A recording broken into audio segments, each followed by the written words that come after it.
কেউ যদি সম্পদের অনেক মালিক হয়, সে যেন এই চিন্তায় না থাকে রব আমার উপর অনেক খুশি হয়েছে বলে অনেক অডেল সম্পত্তির মালিক করেছে। কারো সম্পত্তি না থাকলে সে যেন এই চিন্তায় না থাকে আমার রব বুঝি আমার উপর নারাজ, তাই এক বেলার খাবার আনতে আরেক বেলার খাবার ফুরিয়ে যাচ্ছে। ইসলাম বলে না না, মন ছোট করার কিছু নেই। রব্বুল আলামিনের হিকমতই এমন, কাউকে দিয়ে পরীক্ষা করে, কারো থেকে নিয়ে পরীক্ষা করে, কাউকে দিয়ে পরীক্ষা করে, কারো থেকে নিয়ে পরীক্ষা করে। কাউকে সন্তান দিয়ে পরীক্ষায় ফেলে রেখেছে, কারো থেকে সন্তান নিয়ে পরীক্ষায় ফেলে রেখেছে।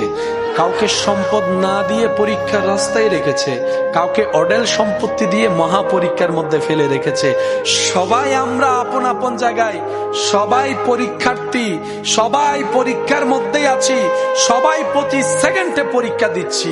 মাদ্রাসা স্কুলের পরীক্ষা বছরে 3টা অথবা 2টা ডেট, মাস, তারিখ ফাইনাল করে দিয়ে বলে দেওয়া হয় এত তারিখ থেকে এত তারিখের মধ্যে পরীক্ষা হবে, এইবারে এই তারিখে এই পরীক্ষা।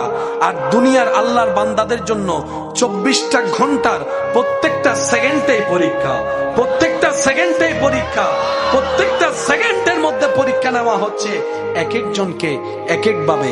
এই দুনিয়া হচ্ছে পরীক্ষার জায়গা, আমরা সবাই পরীক্ষার্থী। রেজাল্ট বের হবে হাসরের ময়দানে রবের দরবারে। টেনশন করার দরকারই নেই। তো করবোটা কি? মানুষ তো, মন তো খারাপ হতেই পারে, টেনশন তো লাগতেই পারে।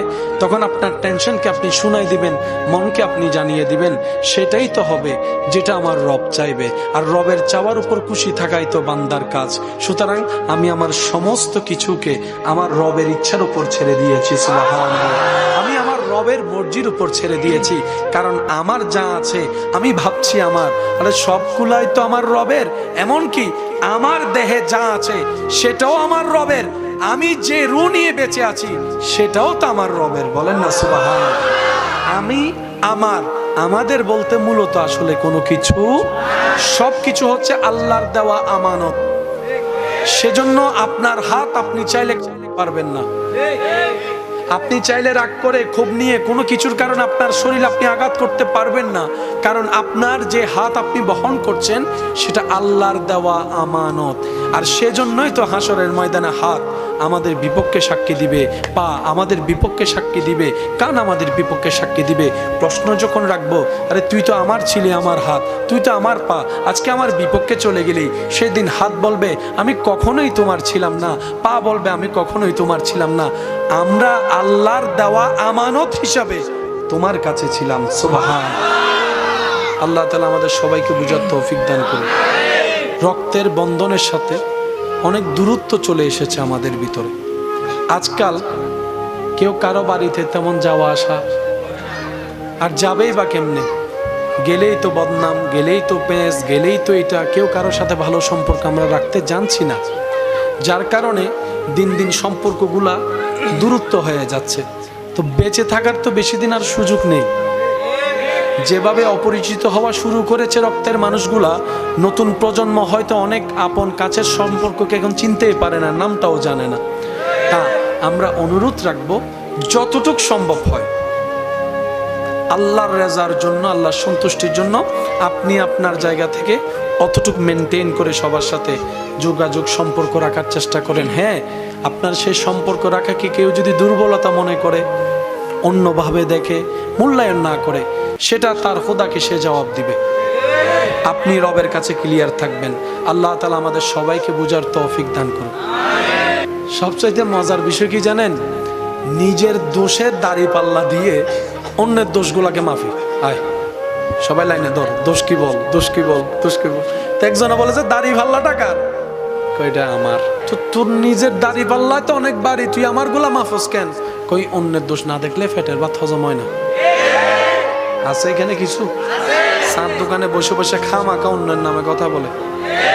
কারো একটা বিয়ের কথা শুনলে, কোন একটা মেয়ে দেখতে আসছে, ছেলে দেখতে আসছে, সে গায়ে ভরে এসে বলবে ওই তোর মায়ে ফাঁসাই তুই সুবহানাল্লাহ। ভাই আপনি কেমনে বুঝলেন? আমি বুঝছি মায়ে ভুয়া তো না হইতে লাগবে না। না আজাইরা কোনো কাম নাই, দিছে কান পরা। আর আমরাও বোকার মতো বাহিরের মানুষের কান পরাগুলো একটু বেশি বিশ্বাস করি। আমি কি বুঝাতে পারছি কথা? সেজন্য আল্লাহ কোরআনের মধ্যে বলেছেন ওয়াইলুল লিকুল্লি হুমাযাতিল লুমাযা। আল্লাহ আমাদের সবাইকে একটু নিজের ভালো বুঝার তৌফিক দান করুন। আপনি সারা জীবনভর ইনজেকশন মেরে কলব দিয়ে আম গাছ থেকে শাখা বের করে আপনি 12 মাসের আম গাছ লাগাতে পারবেন, কিন্তু বৈশাখ মাসে যে আম ধরে সে স্বাদ আপনি কখনোই আনতে পারবেন না। একটা হচ্ছে ন্যাচারাল নিয়ম, আর একটা হচ্ছে জোর করে বানানো নিয়ম। একটা হচ্ছে ধান থেকে চাউল, আরেকটা হচ্ছে জোর করে প্লাস্টিক থেকে চাউল। একটা হচ্ছে দেশি মুরগি। আপনি যতই ব্রয়লার ফার্মের মুরগি যতই মশলা দিয়ে রান্না করেন না কেন, দেশি মুরগির ঝোলের স্বাদ অরিজিনাল, অলওয়েজ অরিজিনাল। আপনি যতই প্রসাধনী মাখেন না কেন, যতই আপনি স্টাইল করেন না কেন, প্রসাধনী মাখেন না কেন, দিন শেষে সে চেহারায় ফিরতে হবে যে চেহারাটা আপনার রব আপনাকে দান করেছে। কোন মানুষের পক্ষে 2টা দিন লাগাতার মেকআপ রাখা সম্ভব? বলেন না সম্ভব? সম্ভব। অরিজিনালে ফিরতেই হবে, আসলে আসতেই হবে, মূলে ফেরত আসতে। লরি সরি অদত এ সিডেঙ্গে নাই ফানলার তো সিডেঙ্গে তাইলে আওয়াজে বিলে ছোট গইতো মেজাইন না গোস্ত হয় না, আওয়াজ না নাই বেখানা বড় হবো তো। লরি সরি অদত, প্রত্যেকটা কিছু একদিন না একদিন মূলে ফিরে আসবেই। তো চট্টগ্রামের ভাষায় আমাদের মুরব্বীর একটা কথা বলেন, জাতের মেয়ে কালো ভালো, জাতের ছেলে মেয়ে কালো ভালো। অর্থাৎ কি, রক্ত যদি ভালো হয় দিন শেষে সে আপন রক্তের নিয়মে ফিরে। বলেন না এই কথায় কারো কোনো দ্বিমত? যে যেখানেই দৌড়াক, ঘুড়ি যত দিকেই দৌড়াক, বাতাসের তালে নাড়া যার হাতে, টানতে যখন থাকবে ঘুড়ি 10 মাইল দূর থেকে হলেও আপন গতিতে আপন জায়গায় ফিরে আসতে হবে। আপনি যদি সেই ঘুড়ির জায়গাটা একটু ফেলে আপনি যদি এখন বর্তমানে ওই যে কি জানে ড্রোন, আপনি রিমোট যেখান থেকে ছাড়বেন ড্রোনটা ঘুরে অন্য জায়গায় ঘুরে গেল, আবার সেই সুইচটা টিপ দেওয়ার পরে সে জায়গায় এসে থামে যে জায়গা থেকে সে উড্ডয়ন করেছিল। এবার আমি প্রশ্ন করব, আপনারা একটু বুঝে বুঝে উত্তর দিবেন। ঘুড়ি উড়েছিল কোত্থেকে, আসলো সে জায়গায়। ড্রোন উঠলো যেখান থেকে, আসলো। বলেন না আসলো। প্রত্যেকটা কিছু আপন জায়গায় ফিরে আসে, আসতেই হয়। এটাই বাস্তবতা, এটাই সত্য। মানি কিংবা না মানি, এটাই বাস্তব। এবার প্রশ্ন তো একটা থেকে যায়, তাহলে আমরা ফিরবো কোথায়? আসলাম কোত্থেকে? এখন তো কেউ চিটাঙে ঘুরছি, কেউ ঢাকায় ঘুরছি, একদিন তো ফিরতে হবে। তা আসলাম কোত্থেকে, যে ফিরবো আমরা কোথায়? প্রশ্নটা তো রয়ে যায়। এবার সেজন্য আপনাদের এলাকায় মানুষ মারা গেলে একটা দোয়া পড়ে কুরআনুল কারীম থেকে, ইন্না লিল্লাহি ইন্না লিল্লাহি ইন্না লিল্লাহি। আওয়াজ দিয়ে বলুন, ইন্না লিল্লাহি ইন্না লিল্লাহি ওয়া ইন্না ইলাইহির রাজিউন। এসেছো যেখান থেকে ফিরে যাও সেখানে, এসেছি যেখান থেকে ফিরে চলো সেই দিকে, এসেছি যেখান থেকে যেতে হবে সেই দিকে। আপন জিনিস আপন নিরে ভিড়ে, এটাই তো বাস্তবতা। উত্তর হাজির হয়ে গেল। এসেছো আল্লাহর কাছ থেকে, আবার ফিরে চলো আল্লাহর দিকে। তাহলে আমাদের আশাটা কোত্থেকে? একটু জোরে বলেন, আমাদের আশাটা কোত্থেকে? আল্লাহর কাছ থেকে ফিরে যেতে হবে লরি জরিয়ত লরি জরিয়ত যেখান থেকে শুরু। এবার আমার হাতটা একটু খেয়াল করবেন, যেখান থেকে শুরু এবার কত গুড়া গুনলাম, ঘুরতে ঘুরতে ফলো গে, তারপর আবার হঠাৎ করে মোড় একটা আসলো, ওই মোড়ে এমন টার্নিং দিল,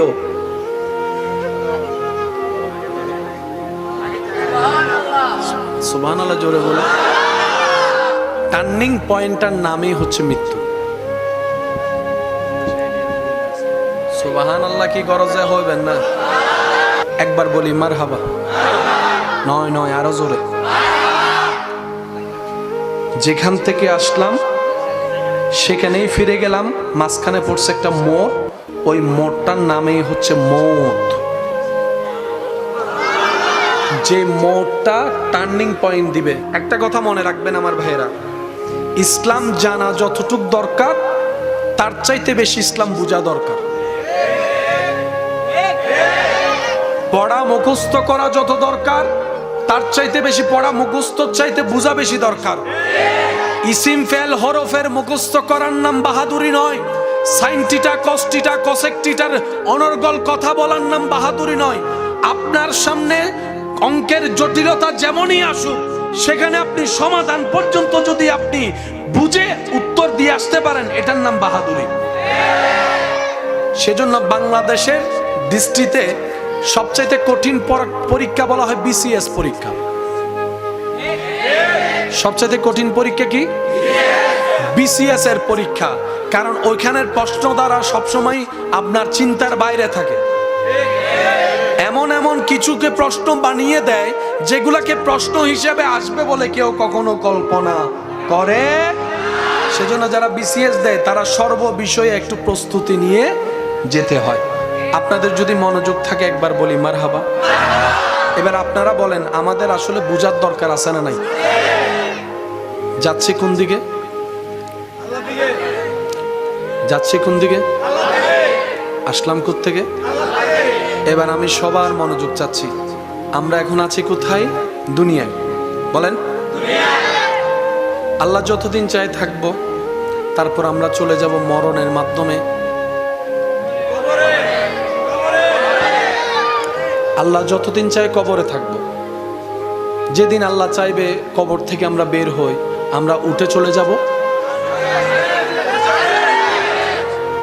হাসরে। আল্লাহ যতদিন চাই থাকবো, আল্লাহর যদি দয়া হয় আমাদের উপর, আমরা চলে যাব। আমি বলবো না, আপনারা যেটা বলবেন আমি সেটা নিয়ে আগাবো। আমরা চলে যাব জান্নাতের পরে। জান্নাতের পরে ডাইরেক্ট জাহান্নাম যাবে। দুনিয়ার পর, দুনিয়ার পর কবরের পর, হাসরের পর, জান্নাতের পরে আর কিছু। একটু মনোযোগ। এখন আছি কোথায়? দুনিয়ায়। যাব কবর থেকে উঠব, হাসর থেকে যাব, হাসর থেকে যাব জান্নাতের পরে। আপনার জীবন গাড়ি যখন সামনের দিকে যাবে, কবর পাবেন, হাসর পাবেন, জান্নাত পাবেন। এখন অনেকে বলতে পারেন, ভাইয়া জাহান্নাম তো একটা অপশন ছিল, বলেন নাই কেন? আমি বলবো, ভাই আমার রব, আমাদের রব রহমান, তো সেজন্য আর জাহান্নামের কথা বলি নাই। আমাদের রব কি? রহমান। আমাদের রব রহিম, আমাদের রব গফফার, আমাদের রব খালিক, আমাদের রব জুল জালাল ওয়াল ইকরাম। আবার এদিকে আমাদের নবী রাহমাতুল লিল আলামিন। সেজন্য জান্নাতের কথাটা একটু আশা বেশি আর কি। কি বলেন আপনারা? বিশ্বাস আছে তো? তাহলে আপনার থেকে জান্নাত পর্যন্ত স্টেশন কয়টা? আবার একটু মনে করি চলেন। কবর, হাসর, জান্নাত। এরপরে আর কোন স্টেশন? এবার আপনার জীবন গাড়িটাকে একটু ব্যাক গিয়ার লাগান। এখন আছেন কোথায়? দুনিয়াতে আসার আগে আপনি আমি ছিলাম আম্মার, আম্মার, আম্মার পেটে আসার আগে আপনি আমি ছিলাম বাবার।